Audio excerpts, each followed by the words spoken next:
Guys ഇന്ന് നമ്മൾ വന്നിരിക്കുന്നത് ഒരു കല്യാണത്തിനാണ്. കൽപ്പടിയിൽ വെച്ചാണ്.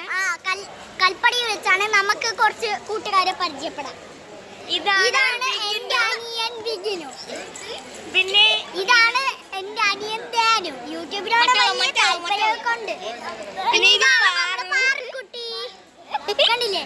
ഇവിടുത്തെ നിങ്ങളെയൊക്കെ അറിയാമായിരിക്കും. പിന്നെ ഇവരൊക്കെയാണ് നമ്മുടെ ഫ്രണ്ട്സ്. അതെ, ഇവിടെ കുറെ പേരൊക്കെ വന്നിട്ടുണ്ട്. നമ്മൾ കുറച്ച് പേരൊക്കെ പരിചയപ്പെടുത്തി തരാം. രണ്ടുപേര് ഫോണിലായിട്ടുണ്ട്, അവരെ നമുക്ക് പരിചയപ്പെടുത്താം. ഗൈസ്, ഇതാണ് അലൻ. അലൻ ജിജീസ് അലോണയുടെ ചേട്ടനാണ്. ഇത് മാളുവിന്റെ ചേട്ടനാണ്. ഇത് പാറക്കുട്ടിയുടെ ചേട്ടൻ. നേരത്തെ ഒരു പെങ്കൊച്ചിനെ കാണിച്ചിരുന്നില്ലേ, ആ കൊച്ചിന്റെ ചേട്ടനാണ്. ഇവർ രണ്ടുപേരും ഫോണിലാണ് കേട്ടോ. അടുത്തതായി വേറെ ഞാൻ പിടിക്കാല്ല നിൽക്കണത്.